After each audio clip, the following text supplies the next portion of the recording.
그러니까 가지 말랬잖아요. 그때 그렇게까지 말렸는데 왜 꼭 그렇게까지 하셨어요? 때로는 조금만 더 용기 냈으면 하는 일이 있고, 때로는 그 용기를 내지 않았더라면 하는 일이 있습니다. 누구보다 성실하게 살아왔고, 누구보다 조심스럽게 인생을 걸어온 한 남자. 그가 은퇴 후 아내와 함께 새로운 삶을 시작하려 했던 그날부터 인생은 예상하지 못한 방향으로 흘러가기 시작했습니다. 지켜주고 싶었던 아내, 믿고 싶었던 사람, 그리고 믿고 싶지 않았던 현실. 이 이야기는 누군가의 실패담이 아니라 지금을 살아가는 모두에게 전하는 조용한 경고이자 작지만 따뜻한 위로입니다. 그날 그 선택, 그리고 그 끝에서 그는 어떤 후회를 남겼을까요? 지금 그의 이야기를 시작합니다. 본 이야기 시작 전에 구독과 좋아요는 이야기를 계속 이어가는 큰 힘이 됩니다. 안녕하세요.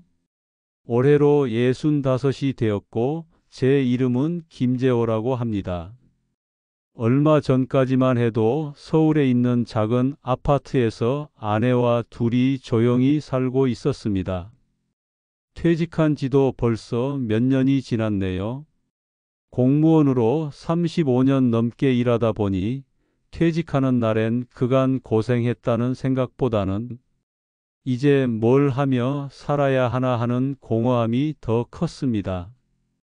그날 저녁 축하도 없이 조용히 식탁에 앉아 아내랑 밥을 먹으며 말했죠. 여보, 이제 우리는 그냥 늙어가는 거야?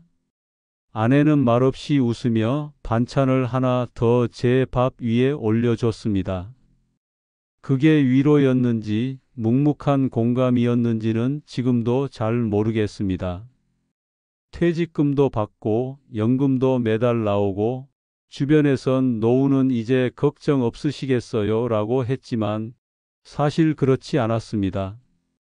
예전보다 병원 갈 일은 더 많아졌고 한 번 아프고 나면 병원비가 눈덩이처럼 불어났습니다. 체력도 예전 같지 않고요.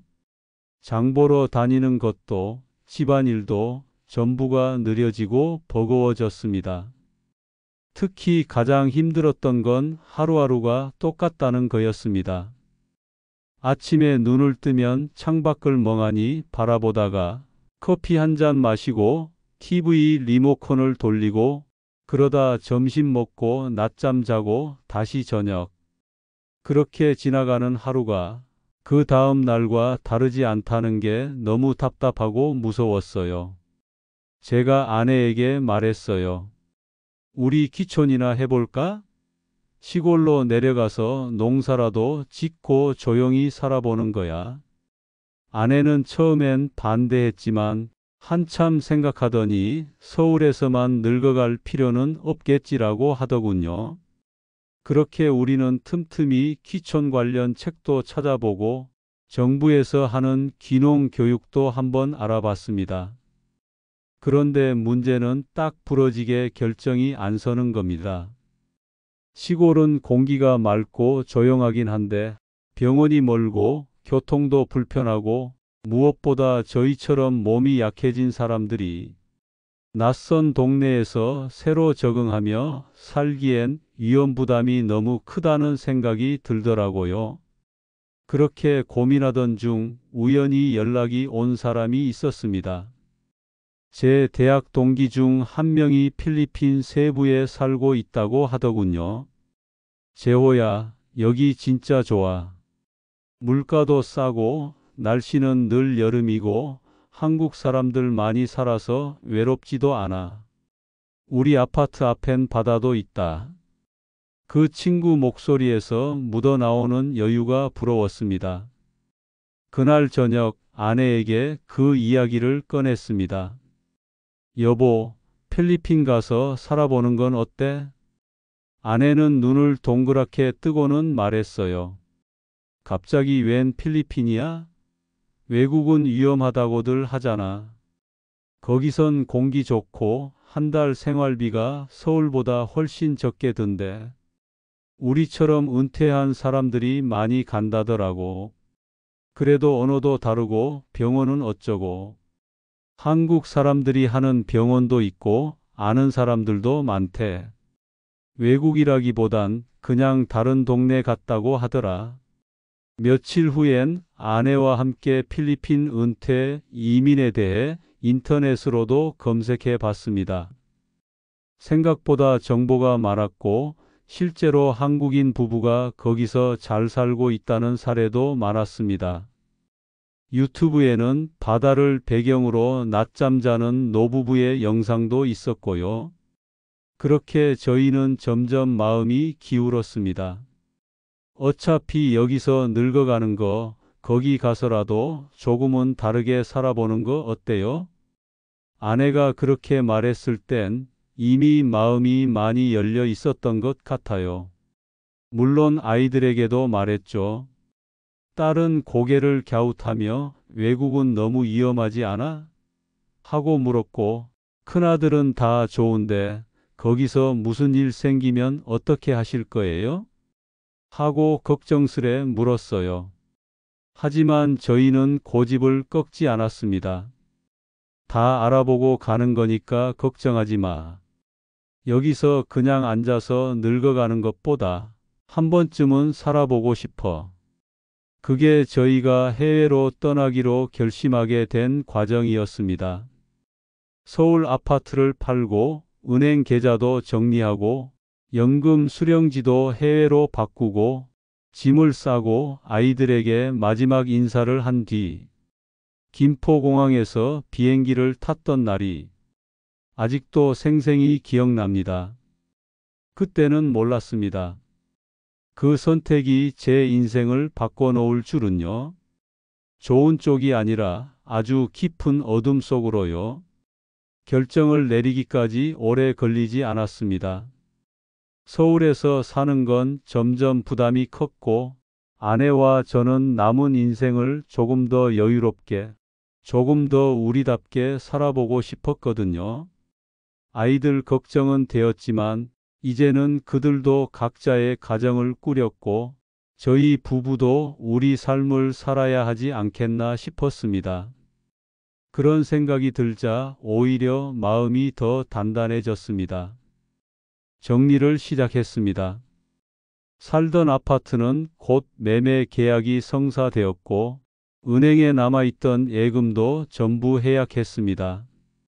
이민에 필요한 서류들을 챙기고 한 달가량은 각종 행정 절차에 매달렸습니다. 짐을 싸면서 처음엔 별거 아니라고 생각했지만 막상 하다 보니 이삿짐이 아니라 우리 부부의 인생을 정리하는 것 같았습니다. 여보, 이건 가져가야 할까? 아내가 묻던 건 20년 넘게 쓰던 유리 밥그릇이었습니다.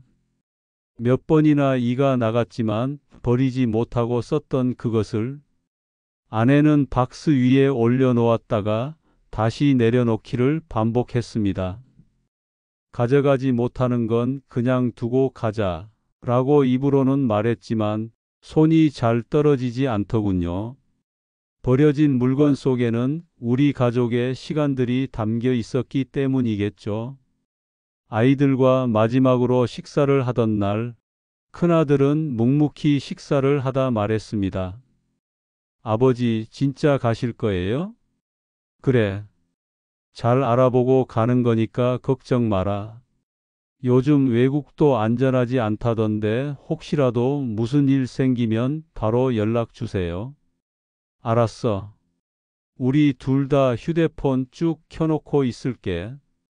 딸아이는 조금 더 감정적으로 반응했습니다. 아빠, 엄마 그 나이에 외국 가는 게 말처럼 쉬운 줄 알아요? 쉬운 건 아니지만 시도는 해볼 만하다고 생각했단다. 거기 언어도 다르고 아는 사람도 없고 병원도 불편할 텐데 너무 걱정돼요. 엄마 아빠도 겁이 없겠니? 그래도 그냥 여기서 늙어가는 것보단 한 번쯤은 제대로 살아보고 싶어. 딸아이는 끝내 아무 말 없이 고개만 끄덕였습니다. 그 눈빛에 담긴 불안과 서운함을 외면하지 못해 저도 마음이 아렸습니다. 하지만 이미 결정은 내렸고 시간은 거꾸로 흐르지 않으니까요. 출국 당일 짐은 생각보다 간소했습니다. 각자 캐리어 하나, 그리고 택배 상자 2개. 그 안에 담긴 건 생활용품보다 추억이 많았던 것 같습니다. 김포공항에서 아내는 제 손을 꼭 잡고 말했어요. 당신 진짜 후회 안 하겠어요? 우리 이제까지 누구 위해서만 살아왔잖아. 이번만큼은 우리를 위해 살아보자. 비행기 창밖으로 서울의 도시 불빛이 하나둘 사라질 때 가슴이 묘하게 시큰했습니다. 그 시큰함이 아쉬움인지 두려움인지 혹은 설렘인지 지금도 잘 모르겠습니다. 필리핀 세부에 도착한 건 이른 아침이었습니다. 공항에서 내리자마자 느껴진 건 이곳 공기가 확연히 다르다는 거였습니다. 따뜻한 바람, 파란 하늘, 그리고 어딘가 익숙한 듯 낯선 거리의 풍경. 택시를 타고 한인타운 근처 숙소로 이동했는데 운전기사는 유창한 한국말을 구사했습니다. 처음 오셨어요? 요즘 은퇴하고 이사 오는 분들 많아요. 그 말이 마치 당신도 잘 온 겁니다 하고 말해주는 것처럼 들렸습니다. 숙소는 바닷가 근처의 단독주택이었고 창문을 열면 파도 소리가 들렸습니다. 처음엔 이런 조용함이 어색했지만 며칠 지나니 오히려 마음이 편안해지더군요. 현지 시장에서는 망고와 생선을 사고 한인마트에서는 김치랑 고추장을 구입했습니다. 처음 보는 필리핀 화폐는 아직 익숙하지 않았지만 물가가 생각보다 싸서 자주 감탄했죠. 여보, 여기선 돈이 아깝다는 생각이 안 들어요. 아내가 그렇게 말하던 날 저도 정말 기뻤습니다. 조금씩 일상이 자리 잡히자 근처 한인교회에도 나가고 아내는 영어 회화반에 등록하고 저는 교민 골프 모임에 가입했습니다. 무엇보다 좋았던 건 하루의 시작이 달라졌다는 점이었습니다.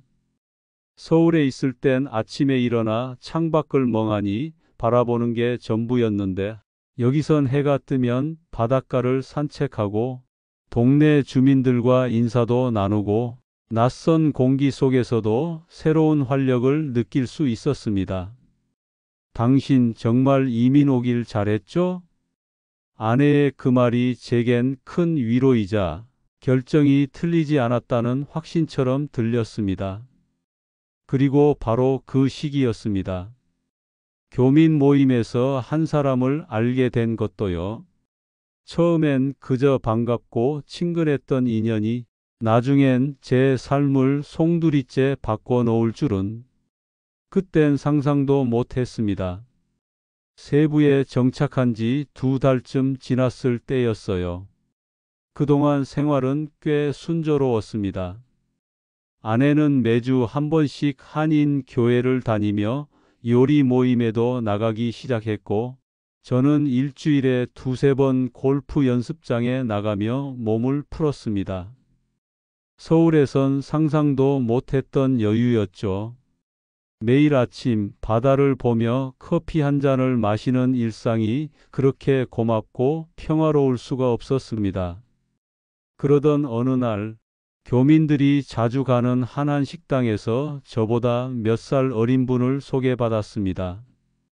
김 선생님, 이분이 바로 김상훈 사장님이세요.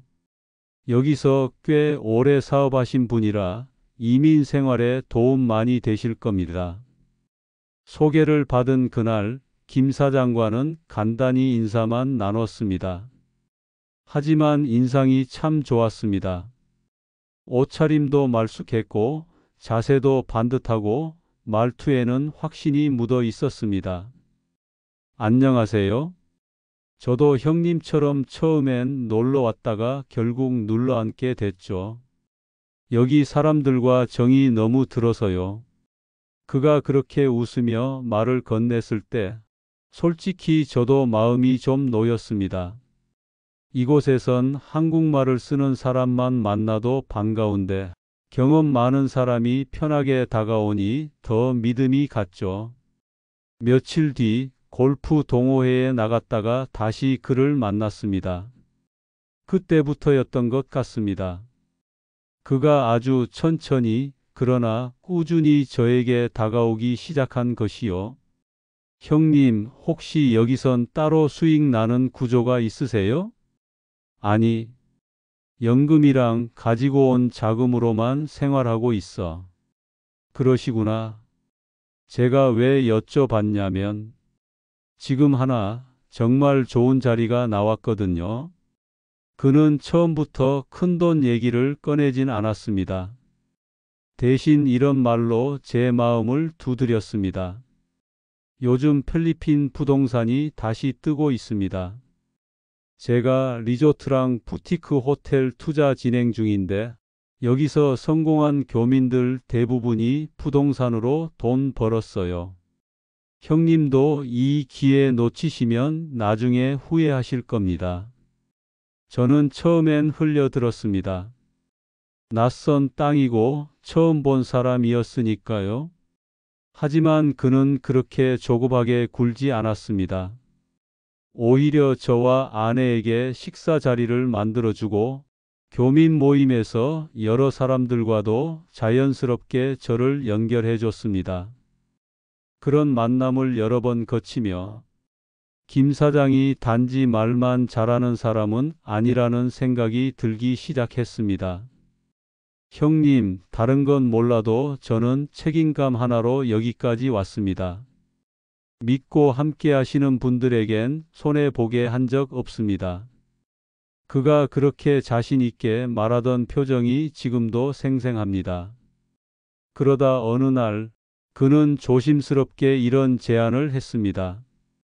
형님, 이번에 한 리조트 확장건이 있는데 1,000만 원만 소액으로 넣어보세요. 한 달 안에 원금의 이자까지 바로 돌려드립니다. 이건 투자라기보다는 체험이라고 보시면 돼요. 아내는 망설였습니다. 여보, 처음 보는 분한테 그런 돈을. 아무리 괜찮아 보여도 너무 빨라요. 알아. 나도 조심스럽긴 해. 그치만 사람을 여러 번 봤잖아. 말뿐인 사람이 아니고 교민들 사이에서도 신뢰가 있더라고. 결국 저는 제 판단을 믿기로 했고 1,000만 원을 김 사장에게 건넸습니다. 그리고 한 달도 되지 않아 그는 약속한 날짜에 정확히 1,300만 원을 제게 돌려줬습니다. 그 순간 저는 확신이 들었습니다. 이 사람 진짜구나. 그는 바로 이어서 말했습니다. 형님, 이건 말하자면 티저였습니다. 이제 본격적으로 들어오실 수 있습니다. 지금 타이밍이 아니면 지분도 끝나고 자리도 없어져요. 다음 날 아침 저는 아내와 다시 상의했습니다. 아내는 조심스럽게 물었습니다. 이번엔 얼마를 넣으려고요? 이번엔 조금 더 크게 3,000만 원 정도 생각하고 있어. 당신, 혹시 우리가 가진 돈 전부를 맡길 생각은 아니죠? 아니야. 아직은. 근데 이번도 수익 나오면 솔직히 그동안 모아둔 돈 굴릴 수 있는 마지막 기회 아닐까 싶기도 해. 그 말에 아내는 더 묻지 않았습니다. 저를 믿었기 때문일까요? 아니면 그저 체념이었을까요? 지금 생각하면 그 순간 아내의 침묵이 더 무거웠던 것 같습니다. 결과는 또 한 번의 성공이었습니다. 3,000만 원 투자에 3,900만 원이 들어왔고 김 사장은 말했습니다. 형님, 이제 결정하셔야 합니다. 이 기회 다음 달부터는 없어요. 큰손 몇 분이 이미 들어오기로 했거든요. 형님 목 지분 남겨두긴 했는데 이번 주 안에만 가능하십니다. 그 말에 저는 결국 서울 아파트 판돈, 연금 계좌에 남아있던 자금 모든 것을 정리해 10억 원을 김 사장에게 송금했습니다. 계약서는 깔끔했고 공증받은 문서도 보여줬고 직원도 여러 명이 있었습니다. 한글과 영어로 된 투자 계약서를 들고 사무실을 나서던 그날 저는 세상 누구보다도 당당했습니다. 여보, 우리 이제 진짜 편하게 살 수 있을 거예요. 남은 인생 여기서 웃으면서 삽시다. 그 말이 부부 사이 마지막으로 나눈 진심 어린 희망이었다는 걸 그땐 정말 몰랐습니다. 그날 아침도 평소와 다르지 않았습니다.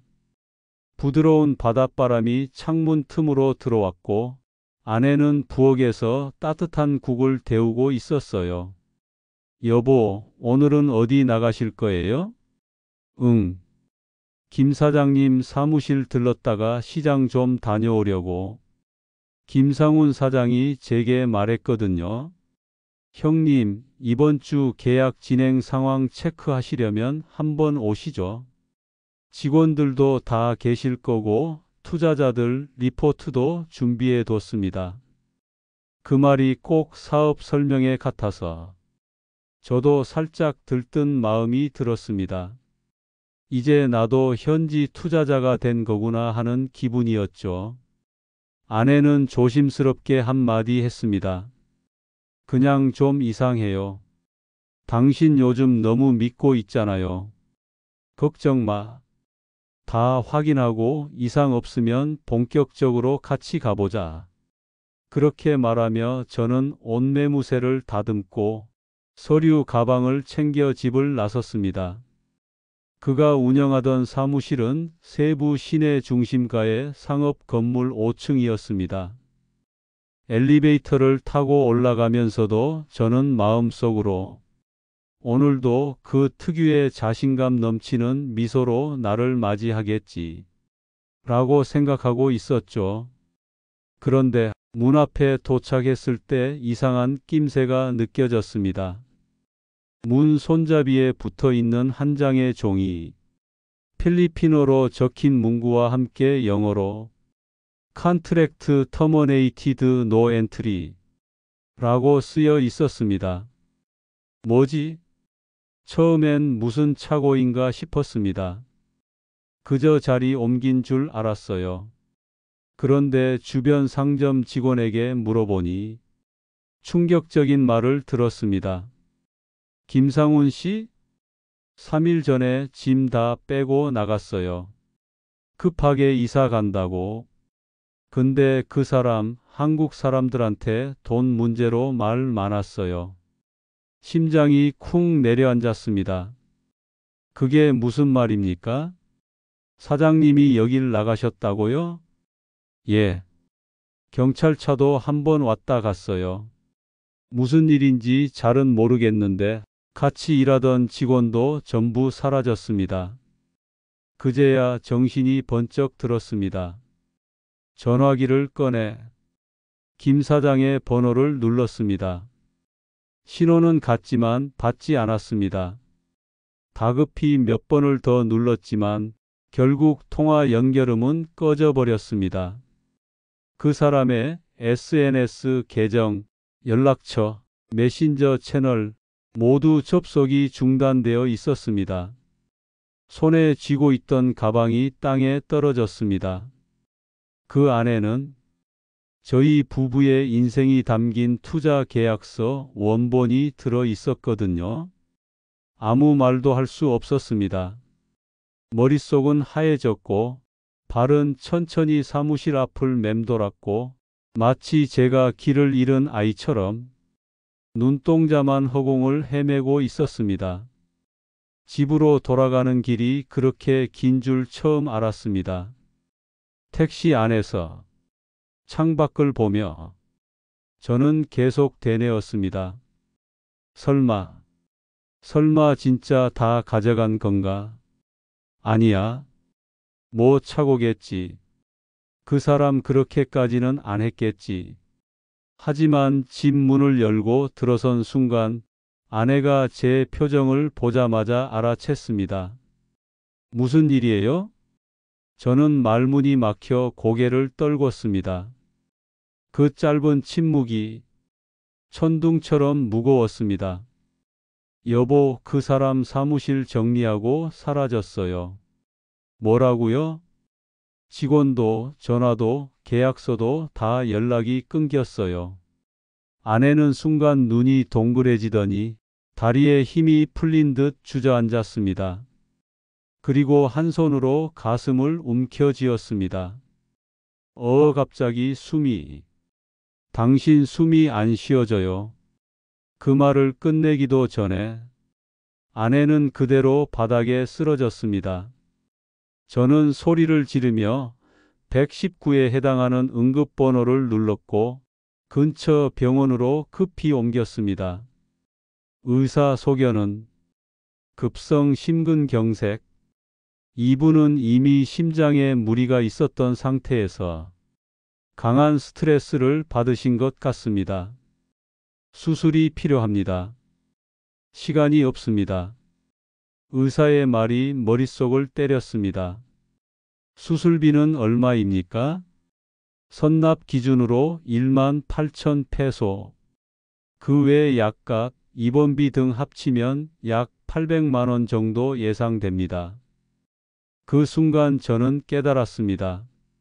그 많은 돈을 10억 가까운 금액을 통째로 넘긴 저 자신을 은행 잔고에는 생활비로 남겨둔 몇백만 원이 전부였고 카드는 해외 결제가 막혀 있었습니다. 저는 결국 그동안 알고 지낸 교민 한 분께 전화를 걸어 사정을 말하고 일부 도움을 청했습니다. 다행히 그분은 아내가 위급하다는 말에 흔쾌히 도와주셨고 병원에서 간신히 수술이 진행됐습니다.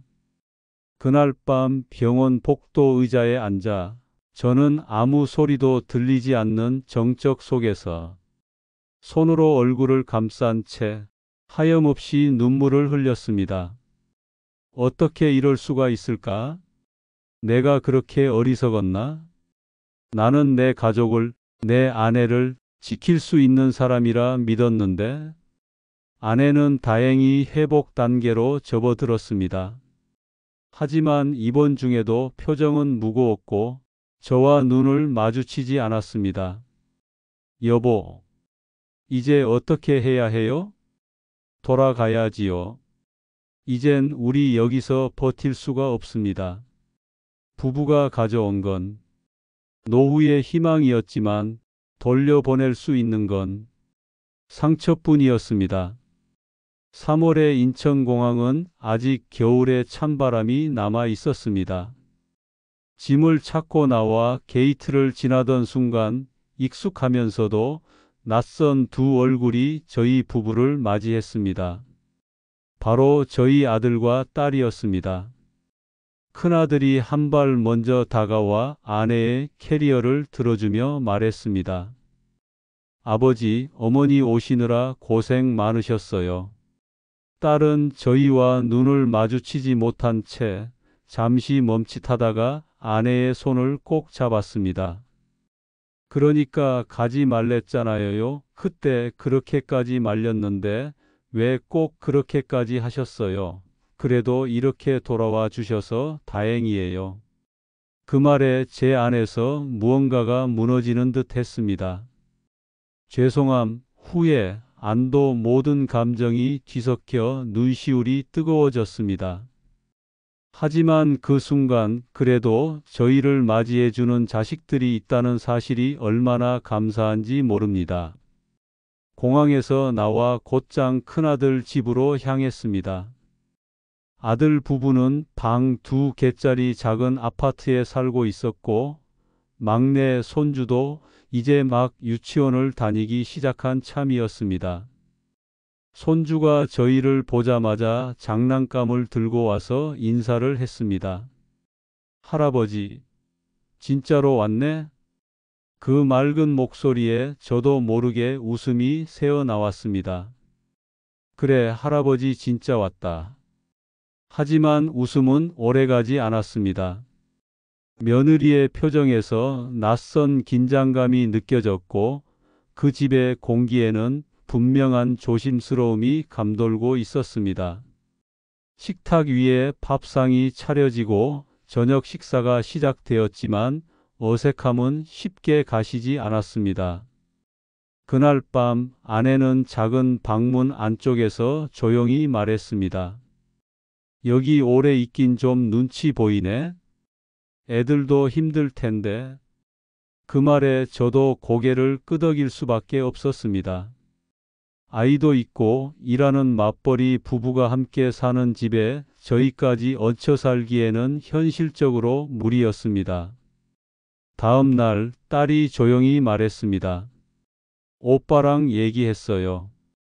둘이 조금씩 보태서 작은 방 하나 구해드리자고요. 엄마 아빠 따뜻하게 쉴 수 있는 공간은 있어야 하잖아요.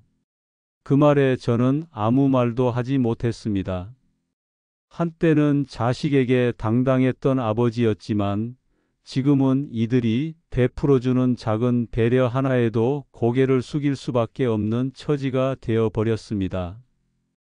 며칠 뒤 딸과 함께 서울 외곽의 낡은 연립주택 반지하 방을 보러 갔습니다. 환기도 잘 되고요. 햇살은 오전에만 조금 들어오긴 해요.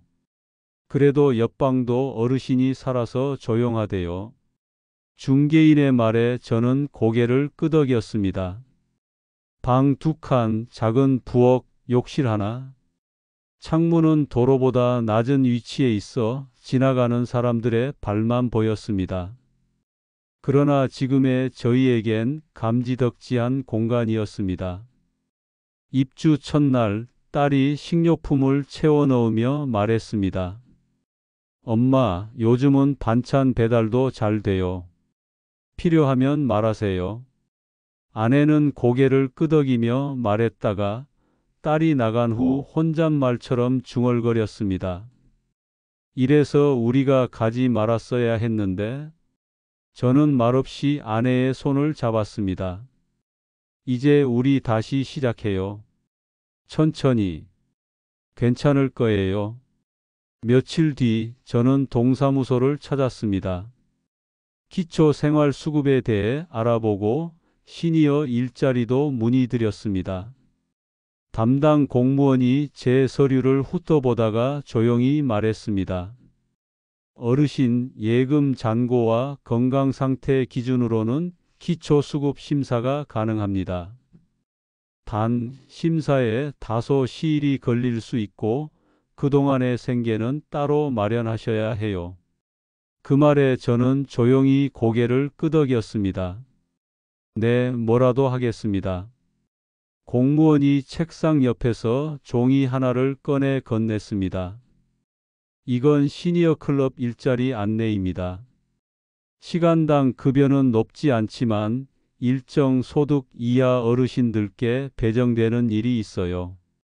희망하시면 상담 받아보세요. 집으로 돌아온 저는 아내와 마주 앉아 조심스럽게 말했습니다. 나 시니어 클럽 한번 가보려고 해. 일당은 얼마 안 되지만 내가 다시 뭔가 해보는 것도 좋을 것 같아서요. 아내는 말없이 저를 바라보다가 고개를 끄덕였습니다. 그래요, 혼자만 힘들게 할 순 없잖아요. 저도 뭔가 해볼게요. 그렇게 저는 다시 일을 시작하게 되었습니다. 근처 구청의 서류 정리 보조로 매일 오전 4시간 종이 문서 분류와 라벨 작업을 합니다. 처음엔 허리가 아팠지만 몇 주 지나니 익숙해졌습니다. 무엇보다도 사람들과 인사를 나누며 김 어르신 오늘도 오셨네요. 이제 속도도 많이 나시네요. 이런 말을 들을 때면 아직 내가 사회에서 필요하다는 느낌이 들었습니다. 아내도 근처 복지관에 다니기 시작했습니다. 가끔은 동네 작은 공원에서 벤치에 앉아 함께 햇살을 쬐입니다. 여보, 봄 햇살 좋네요. 그래요, 진짜 따뜻하네요. 그 말에 저도 미소를 지었습니다. 삶은 다시 시작될 수 있습니다. 비록 이전과는 다른 방식일지라도 우리에게 여전히 함께할 하루가 있다는 사실만으로도 감사한 날들이 이어지고 있습니다. 요즘도 가끔은 새벽에 눈을 뜹니다. 아무런 소리도 들리지 않는 그 시간, 낯선 천장을 바라보며 조용히 숨을 고릅니다. 낯설다고 말했지만 사실 이곳도 이제는 제게 제법 익숙해졌습니다. 서울 외곽, 반지하의 습기, 어린 벽지와 눅눅한 공기, 창밖으로는 사람들의 발소리와 차가 지나가는 소리가 하루를 알립니다. 예전 같았으면 불편했을 이 모든 것이 지금의 저에겐 살아있다는 증거로 다가옵니다.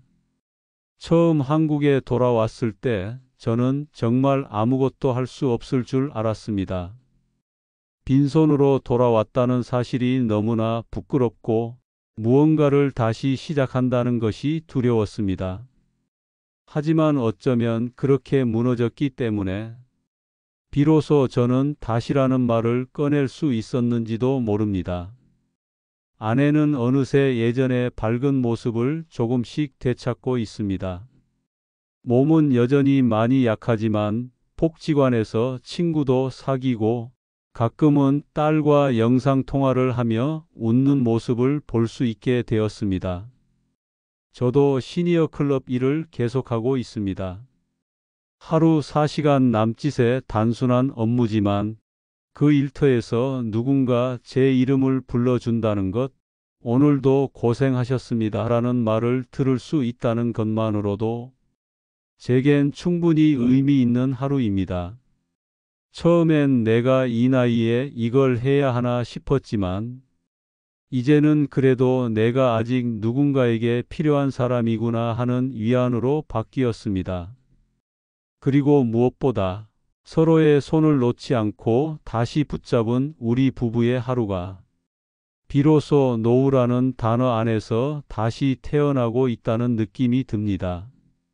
하지만 마음 한켠에는 여전히 깊은 후회가 남아 있습니다. 그 사람을 처음 만났을 때 왜 그렇게 쉽게 믿었을까요? 왜 한 번쯤 의심하지 않았을까요? 왜 아무런 보증도 없이 전 재산을 송금하는 바보 같은 선택을 했을까요? 지금 와서 생각해 보면 그 모든 것이 절박함 때문이었습니다.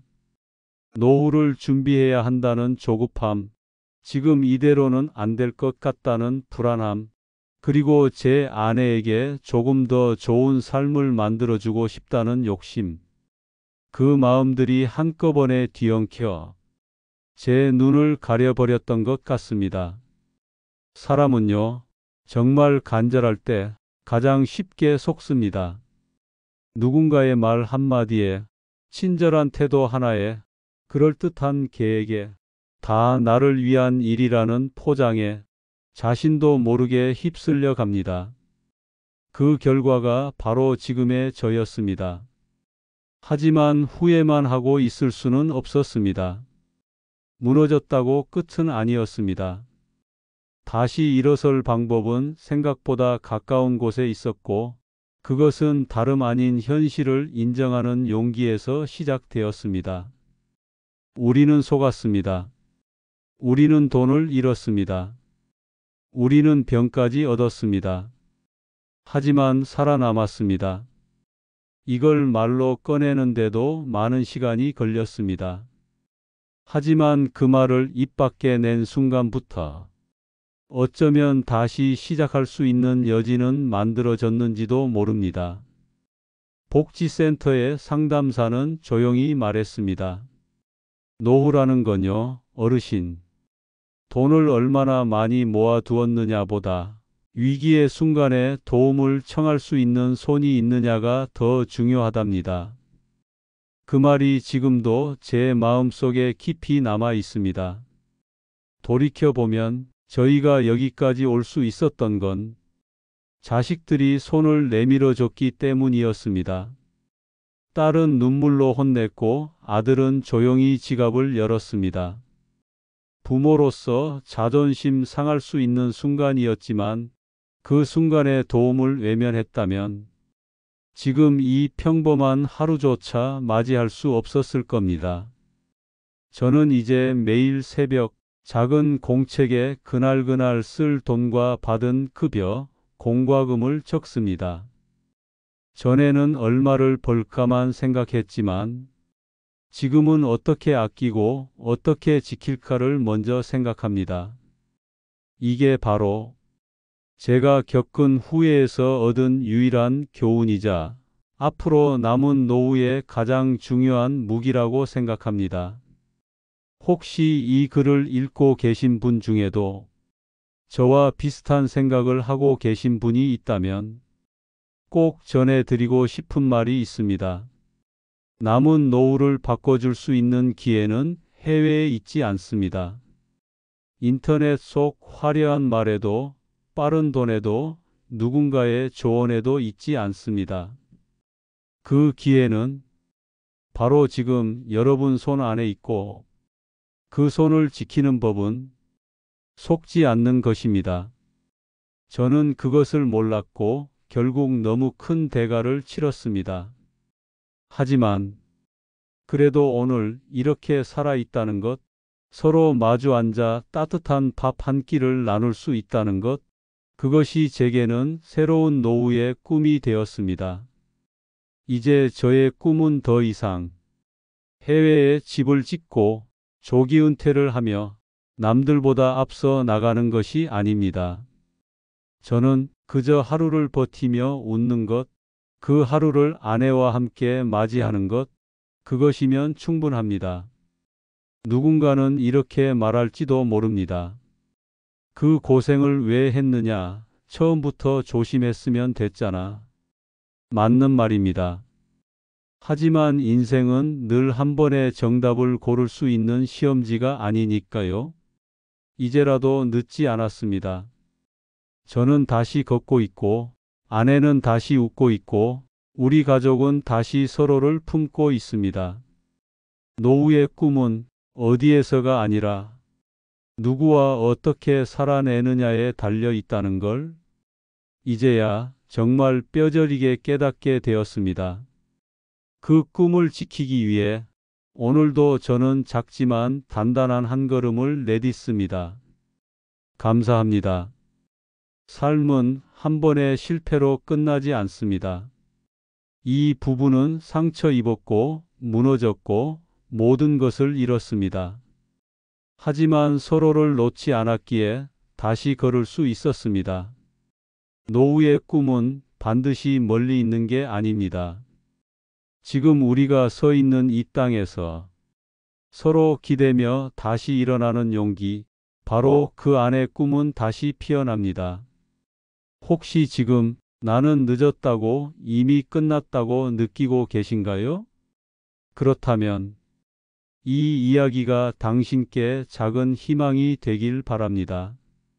오늘 이야기가 마음에 닿았다면 구독과 좋아요로 함께해 주세요. 당신의 응원이 다음 이야기의 힘이 됩니다. 고맙습니다.